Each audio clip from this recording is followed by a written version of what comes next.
할렐루야, 반갑습니다. 6월 17일 화요일 아침 묵상 시간입니다. 오늘 우리가 함께 읽게 되어질 통독 범위는 예레미야 18장과 19장 말씀입니다. 그중에 우리는 18장 1절부터 12절까지의 말씀에 함께 귀 기울이기를 원합니다. 함께 읽겠습니다. 이것은 주님께서 예레미야에게 하신 말씀이다. 너는 어서 토기장이의 집으로 내려가거라. 거기에서 내가 너에게 나의 말을 선포하겠다. 그래서 내가 토기장이의 집으로 내려갔더니 토기장이가 마침 물레를 돌리며 일을 하고 있었다.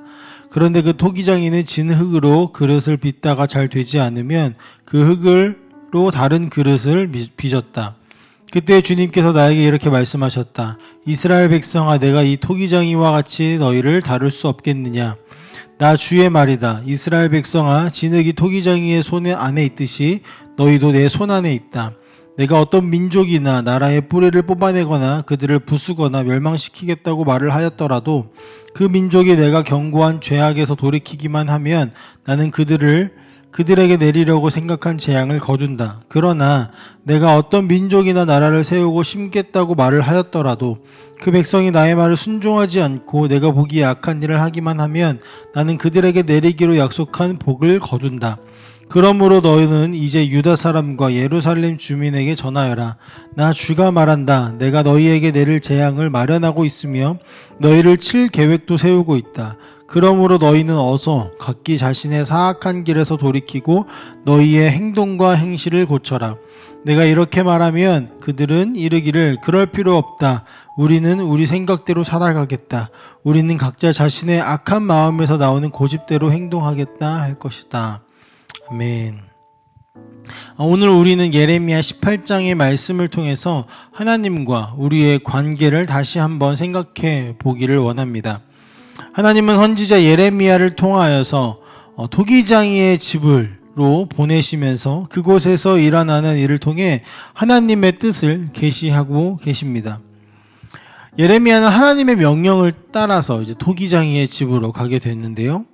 그곳에서 그는 토기장이가 진흙으로 그릇을 빚다가 망가뜨리고 다시 만들기 시작하는 그런 반복적인 장면들을 보게 됩니다.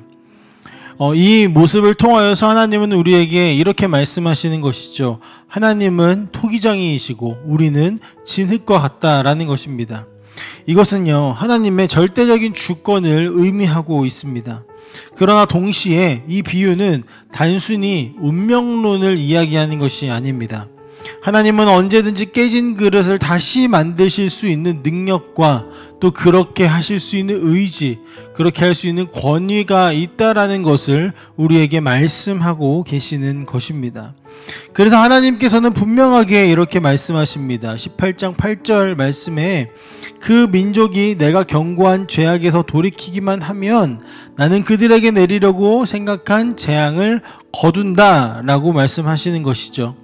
이 구절은 하나님의 심판과 은혜가 동시에 존재한다라는 사실을 우리에게 보여주고 있습니다.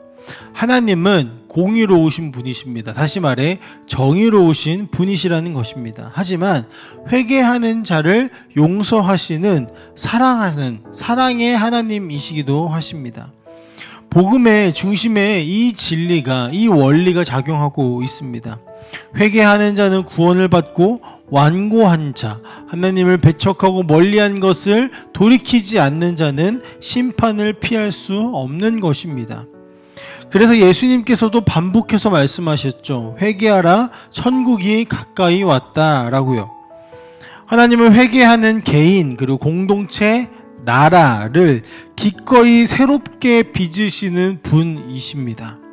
우리가 이 사실을 기억해야 할 것입니다. 하나님은 결코 포기하는 분이 아니십니다. 그리고 이것이 복음, 좋은 소식이죠. 그러나 이 본문의 가장 슬픈 장면이 12절 말씀에 나오는데요. 이렇게 나옵니다. 네가 이렇게 말하면 그들은 이르기를 그럴 필요 없다. 우리는 우리 생각대로 살아가겠다. 우리는 각자 자신의 악한 마음에서 나오는 고집대로 행동하겠다 할 것이다. 지금 하나님이 경고하시고 또 회개의 기회를 주시고 은혜로 부르심에도 불구하고 이 백성들은 스스로 완고한 마음을 돌이키지 않고 완고한 하나님과 멀어지는 길을 끝까지 선택하고 있는 것입니다. 우리는 이것을 죄라고 부릅니다. 그리고 하나님과 멀어지고자 하는 본성, 이것이 죄의 본질입니다.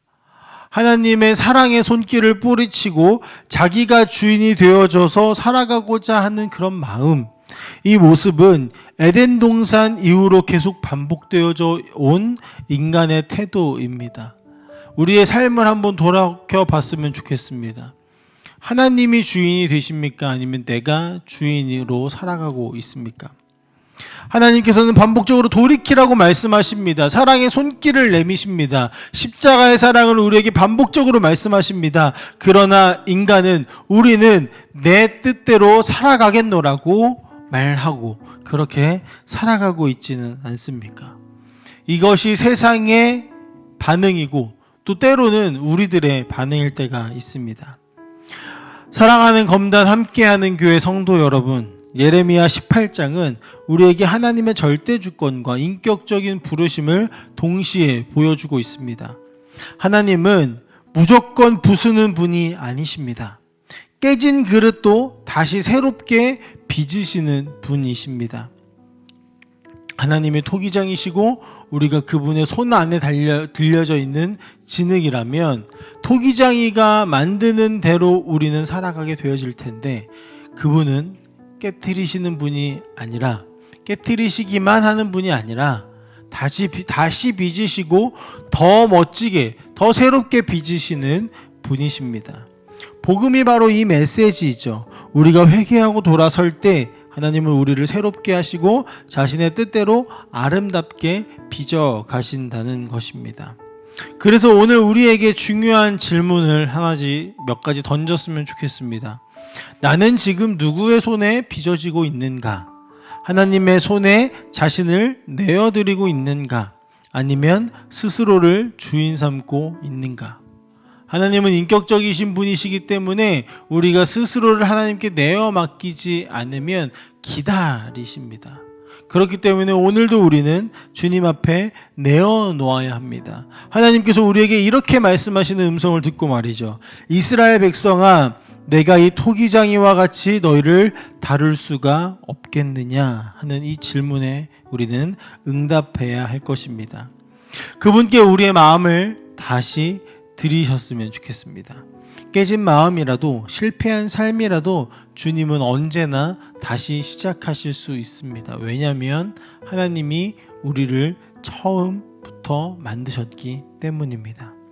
토기장이신 하나님의 손에 우리의 인생을 맡겼으면 좋겠습니다. 함께 기도하겠습니다.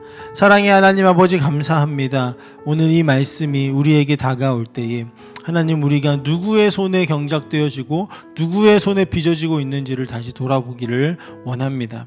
하나님, 오늘도 주님의 그 토기장의 손에 우리의 삶을 맡기고 있다면 아버지 하나님, 더 철저히 주님께 내어 맡겨서 주님께서 빚어가시는 대로 멋지게 아름답게 빚어져 가게 하여 주시고, 혹여나 우리가 그 빚어지는 손에 나아가기를 주저하고 있고 그걸 꺼려하고 있다면 주님, 우리의 마음을 바꾸셔서 주님의 손 안에 붙들려지어서 다시 깨트려지더라도 다시 새롭게 하신 하나님의 은혜를 누릴 수 있게 하여 주시옵소서. 감사하며 예수님의 이름으로 기도합니다. 아멘.